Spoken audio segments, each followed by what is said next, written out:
What's up, gamers? This is Yuban with a Mechabellum Replay commentary. Today we are going to showcase an interesting game between us taking the double attack enhancement card versus our opponent's mass giant play.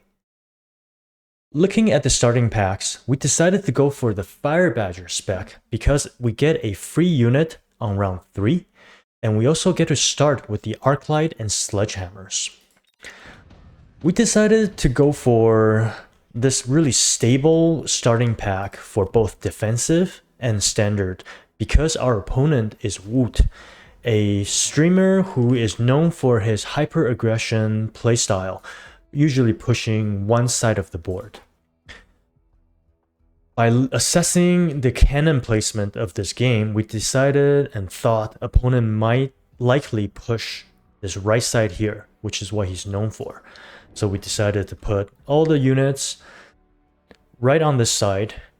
Here's how I like to set up my defensive position usually.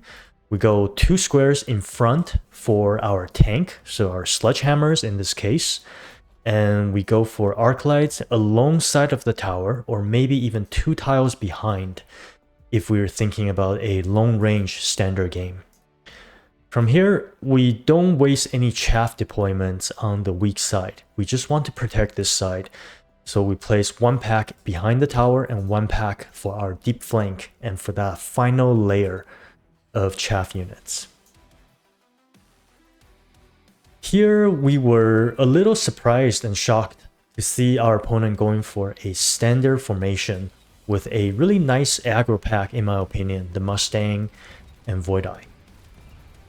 Then I remembered that the other day when I was chatting with him on his stream, he mentioned that he is testing out the Harry Void Eye quite a bit. So it all made sense. From here, I had to prepare myself against opponent's carry Void Eye potential. With our superior chaff clear and 2 packs of crawlers on round 1, we're able to snag a small victory, grabbing some experience in the process. Going into round 2, we recognize that we do not have any anti-air at this moment, and the only anti-air unit available in this unit drop is the Marksman. We thought Rhino, Saber, Steel Balls none of these are good for a standard long range game where they have to get up close, and these units will eventually just die and melt to the opponent's Void Eyes anyway if our prediction was correct. From here we sold out of our left side cannon, recognizing the opponent is not going for a fast aggro. We just want units arriving to protect this side of the tower nice and slow. So we decided to do a triple deployment, reinforcing the weak side, not wanting this tower debuff to cause us to lose the right side here. Opponent went for triple deployment of the Void Eyes, making a straight line and grabbing the best tech for the unit, the suppression shots. The extra range is nice, but it's the ability to decrease the unit's range that is super powerful. As you can see here, once it locks onto any units and shoots it once, it basically outranges the unit entirely, forcing them to have to walk forward, and in that process taking more shots against the mass Void Eyes.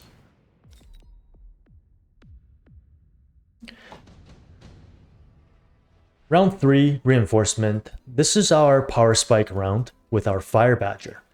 And after seeing our opponent's hard commitment to these DPS units, the Void Eyes, last round, alongside with his giant spec, we thought there was a very high likelihood that he was going to go for a carry Vulcan build with the Void Eyes supporting it in the backline. And with that train of thought, we were pretty upset when we saw the absorption module being offered on this round's reinforcement. as I believe this is one of the best cards, best items for the Vulcan. It allows them to be tankier and convert all their damage dealt back into HP, potentially making a level 2 Vulcan entirely unkillable if they're able to lock onto units. With no good holders for the item, we decided to go for a tempo play in the Underground Threat. We picked up this spell because we wanted to use it to support our deep flank distraction. Usually on the round that we drop the Fire Badger flank and the Crawler, you're going to lose pretty hard due to the warp in time. However, with the Underground Threat, it buys us a lot of time to protect the units that we're trying to warp in, allowing them to get in full power. However, I did not anticipate our opponent's Vulcan being right in front of the tower here. And you're going to see here, even the Vulcan gets turned around, which was not part of the plan. We just wanted to turn the Void Eyes around so they can get stuck shooting on the Crawlers. Well, even though our pull pulled more units than we had anticipated, it seemed to have worked out in our favor, as the frontline Void Eyes on both sides were stuck with no chaff clear units to help them clear the way. And with that, we're able to clean up all of the Void Eyes in the process, and even have our marksmen and stormcallers finally locking onto the opponent's Vulcan. However, here is where that item and tankiness comes in. You'll see that this Vulcan is just able to heal itself as it gets locked onto, as it locks onto the tower, and potentially having a chance to survive for the rest of the round. Let's see how the tower debuff timing goes, and if our... Seems like Stormcallers did the job in the last second, dealing once again very small chip damage. Round 4, another S tier item in my opinion for long distance, long range giant units, the Steel Bolt production line. This item has no cap on how many units it can produce. So the longer the round goes on, and the longer the distance the game is, the better this item is. From here, recognizing both of our HP pool is fairly healthy, and our opponent's is into this straight line formation of units with big giant units. We wanted to regain some tempo. We don't want his units to level out of control to the point that nothing can kill them. We decided to grab the Ion Blast, hoping that it's going to come back later in the game, as both of us are just taking our time, chipping away at each other's HP, and building our board up for a long range and late game composition. From here, not knowing really what to get, opponent has no chaff, so we didn't need to level our arc lights.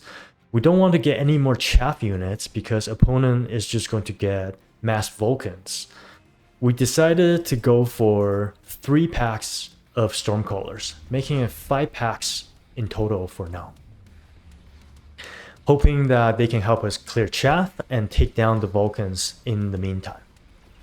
And as you can see here, I am not the best at drawing a straight line, as our Ion Blast completely whiffed, only killing maybe 2 Void Eyes and 1 level 1 Vulcan in the process. And that's very devastating for 250 supplies spent. However, despite the Ion Blast, seems like our right side was able to take out the itemized Vulcan and secure a small victory on the right side. But the left side here, you see the power of this Steel Ball production line item. The Steel Balls are the perfect distraction against our Stormcallers, and they allow our opponents grab a early tower debuff and swing over for the victory. Round 5 reinforcement. Another fantastic giant unit, the Nano Repair Kit. This item makes a high level, level 2, level 3 giant very hard to kill without a melter. And I think at this point, our opponent actually said on his stream that he felt bad for us because of all the nice items that he was getting. Can I stop getting items from a Vulcan, man? At this point, I feel bad. But that's okay. We, not having any units for the Nano Repair Kit, we thought about grabbing the nuke, but then we decided to go for the advanced offensive tactic, granting us 30% damage buff, thinking that if we are facing these giant units that can scale and heal themselves up, we just need to find a way to burst them down quickly, and we need all the extra attack power we can get. From there, even though that was our thought process, we decided to grab a very counterintuitive tech, the HE ammo. Our thought process here was if our opponent goes for even more Void Eyes for ground carry and ground chaff, we want to get rid of them very quickly, and we want to use the HE to increase our chance of splashing and killing them right away. And these units, these Stormcallers, are essentially going to become our minimal chaff clear. And lastly, we decided to grab one pack of Phoenix because we recognized opponent was selling out of the Mustangs already.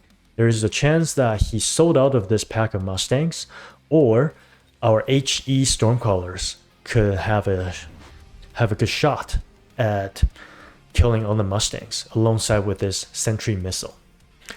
Thinking that if we can get rid of all the anti-air units our opponent has, doesn't matter how strong his Vulcans are, he has no way of shooting up in the air, especially with these Void Eyes not having aerial mode. And let's see, with our newly added Phoenix, along with the attack enhancement, it's already dealing 4,000 damage per shot, which is quite impressive for a level 1 unit.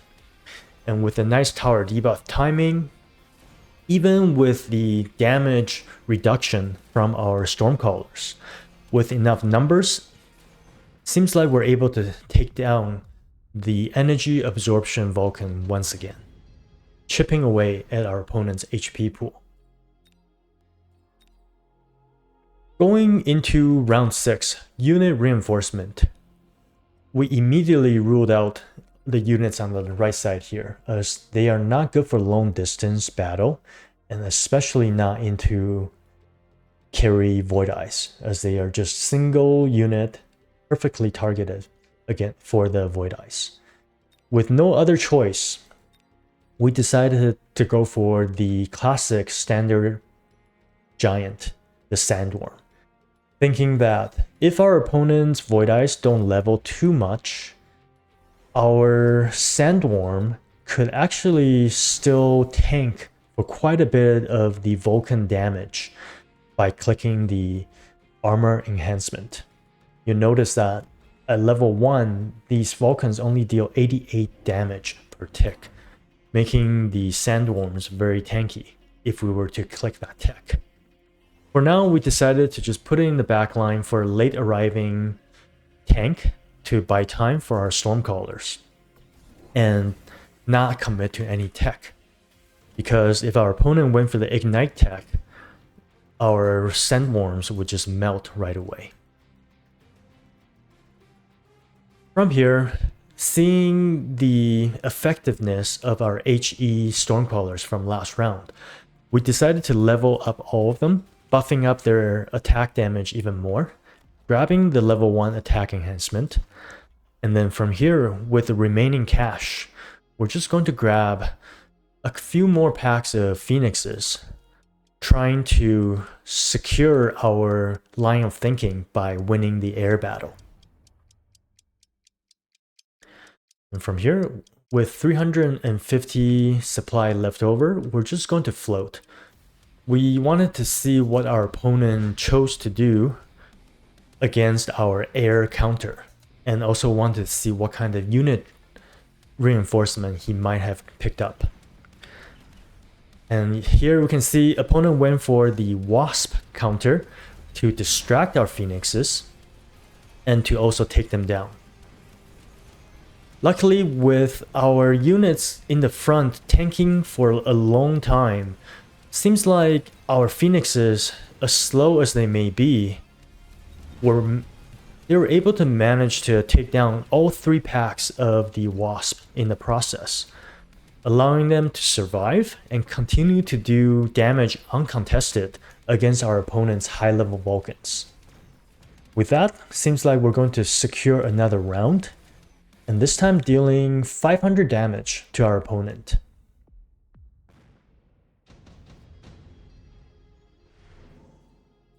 Round 7. Another phenomenal item for the Vulcan shows up in Haste module. I think every single round, besides the unit drop, has been a good item for giant units. It's crazy. And our opponent immediately grabs the Haste module. This allows your level 2 Vulcan to deal massive damage, essentially turning them into a Titan killer or giant killer if you want them to be. Opponent decided to utilize his giant spec to unlock the fortress for free and grab the anti-air barrage as a secondary counter to our air units. These anti-air barrages are going to likely miss in the first salvo, as the phoenixes are still moving forward during the battle. However, once the phoenixes stay stationary to shoot at these wasps in the air, they're going to be able to take down these packs very easily. After seeing our opponent's counter to our phoenixes in the form of wasp, we decided to just take the rest of the game into an air battle, avoiding these itemized high-level Vulcans entirely by going into anti-air wasp. We felt confident in this decision because our opponent's wasp do not have anti-air spec, meaning if we ever get into a wasp carry mirror, our wasp are always going to come out ahead with the additional tech advantage. From here, you drop the oil, hoping to help us clear out the 1 pack of crawler because we didn't know what to do with our money. And our underground threat comes back online again as we're going into round 7.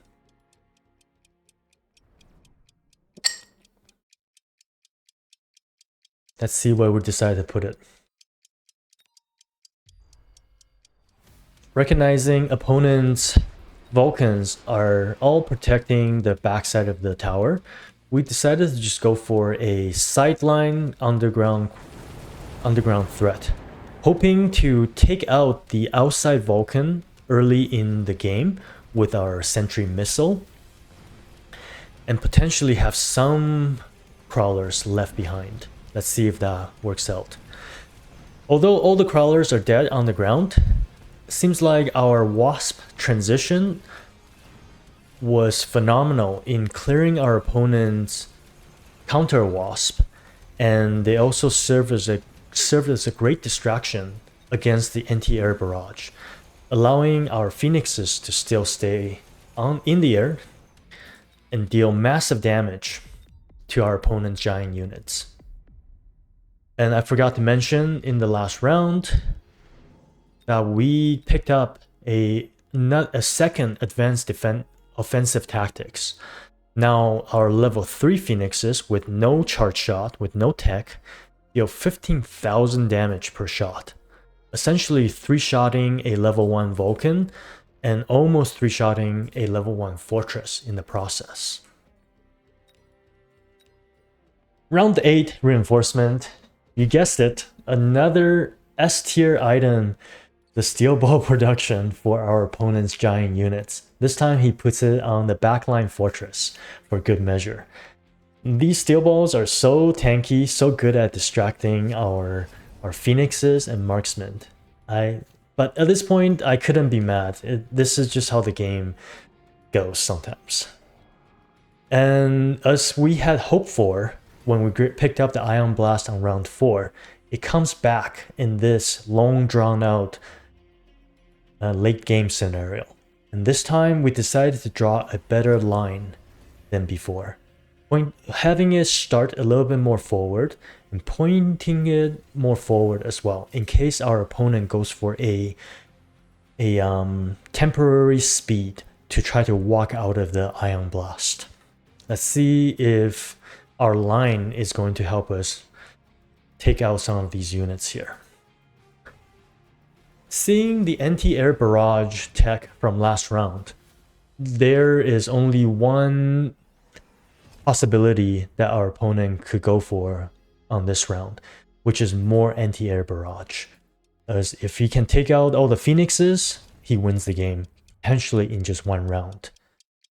And anti-air barrage just gets better and better when you have more fortress, especially if you clump them up together in one pack, in like a blob. To anticipate and counter the anti-air barrage, we decided to go for 2 wraiths with armor enhancement in the front. Unfortunately, we don't run the efficient maintenance, so these are the best air tank that we can get for now to help us soak up at least 2 to 3 salvos of the anti-air barrage. Our hope here is that by then, the fortresses without the range tech are just going to die to our high-level, high-damage-dealing phoenixes with double damage-dealing cards. And as you can see here, we make quick work of the Vulcan on the right side here, essentially protecting the entire pack of phoenixes on the right side here. Left side, you can see this wraith still tanking the anti-air barrage salvos. Look at this misdirection, allowing our level 3 phoenixes to just have free reign over these ground-based, ground damage dealing giant units. As powerful as they are, if we just avoid the ground battle by going in air, seems like we're able to grab the upper hand. And with our sandworm still left alive, we were able to deliver the killing blow on round 8. Look at the sandworm. Heavy armor, dealt 0 damage in the last round, but it turned out to be the difference maker for our victory by delivering the last bit of HP damage. I thought this game was super interesting in so many ways. One, we have never grabbed 2 advanced offensive tactics in one game before. We usually don't even grab 1 because of how expensive it is. And seems like it turned out pretty well, as it allowed our phoenixes to deal massive damage even without having any tech on the bar. Another interesting factor was that our opponent's item RNG, I wish I was in his shoes. Playing giants with this many nice items must have felt so good and satisfying. Win or lose, I love this. It's so cool. I think in the end, our prediction or our counter to the anti-air barrage in the Wraith helped us a lot. As you saw, these 3 fortresses on the left side ended up shooting onto the same Wraith for the entire round, essentially protecting our most important unit, the level 3 Phoenixes, allowing them to clean up and deal 200,000 damage in the last round to secure the victory. That concludes our replay commentary for today. I hope you enjoyed the game as much as I did. Make sure you check out our other games against this wonderful streamer wOOt and our other replay commentary playlist right above me. Thanks for watching. Till next time.